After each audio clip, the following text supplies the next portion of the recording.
consultancy network, and we are going to develop new business concept for our client, European Consortium of System Suppliers. We will talk about current problems of ship industry and possible solutions for our client to overcome them.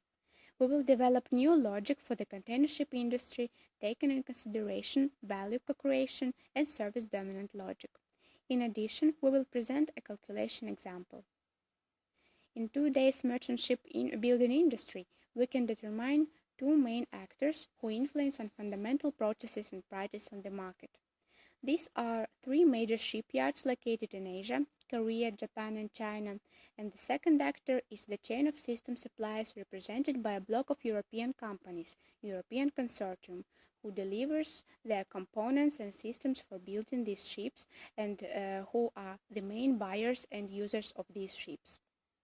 Let's look at the main problem of European Consortium is facing with nowadays. The Southeast Asian shipyards are driven by a cost leadership strategy, which leads to operating on negative margins. Nowadays, the price of a new ship order is the main driver of this industry. This transaction value approach has to be changed into value in use, in which the operational expenses gets a more important role. Fuel, port handling fees, and crew expenses need to be taken in consideration, as well as the service aspect of the industry. Here we can apply service dominant logic. The current dominant logic in ship industry is based on the exchange of goods. The industry can take an advantage by focusing on intangible resources, the co-creation value and relationships. Thus, to build a strategy that will focus on customers' experience and interactive relationships. And by that, a company can enhance its organizational knowledge. Co-creation will let the customers create innovation and value for the company. The more active involvement of customers will contribute to the future value of the company. In other words, service must become the main driver in the new logic that we aim to create. Our main goal is to create the industry with major complexity and the value added in their products and services. How do we suggest to reach that?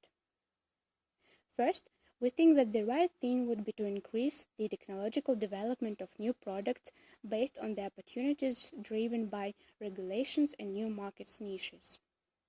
Key environmental regulations that must be taken into account are MARPOL and IMO. Derived from these regulations, the green shipping is opened as an emerging market niche. New demands present new opportunities for the development of green technologies. Here are several areas where we should reduce the impact on the environment. And as the result, in the future fully autonomous or with minimal number of crew green cargo ships will have less problems with wasting water. Firstly, minimum crew can lead to reduce the waste, and secondly, green fuels reduce pollution processes such as gas emission. We think that it is necessary to use port-based ballast water treatment. Underwater coating has to be done with environment-friendly materials, and it is significant to use nanotechnologies based on underwater hull materials which will prevent corrosion damage. Our second solution is to expand and enhance the services associated with the operational life cycle of ships, such as maintenance, retrofitting, scrapping, and recycling. The Convention for the Safe and Sound Recycling of Ships environmentally requires ships to have an inventory of hazardous materials, also known as a green passport, and prohibits the use of certain materials in new ships. Thus, the industry must invest in retrofitting and ship recycling and create authorized reference centers worldwide.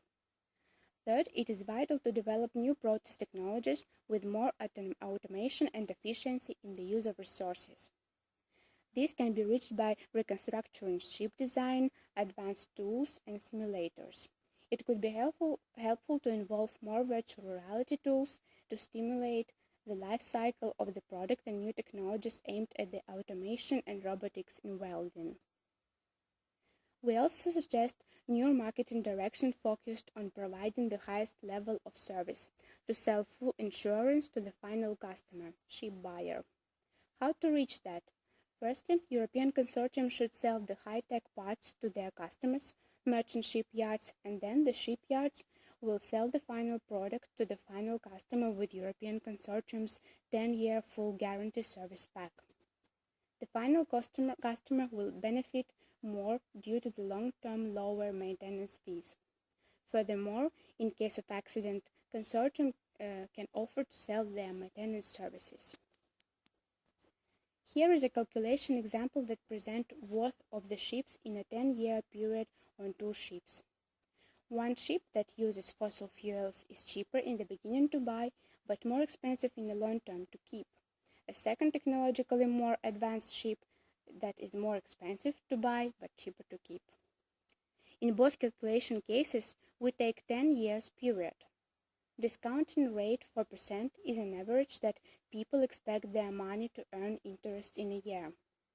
We can see that new technology ships NPV is 13% higher than old fossil fuel ships, which is curious because in the beginning the new technology ships cost was 43% more, but the long-term maintenance costs are 35% lower. It means that by the end of the 10th year, you can save over 3 million euros, despite the fact you pay 15 million euros more in the beginning. We have to keep in mind that the amortization time of one ship is approximately 50 years, so the break-even point of new technology ship comes more quickly. Thank you for your attention, and we hope our ideas will be useful for you.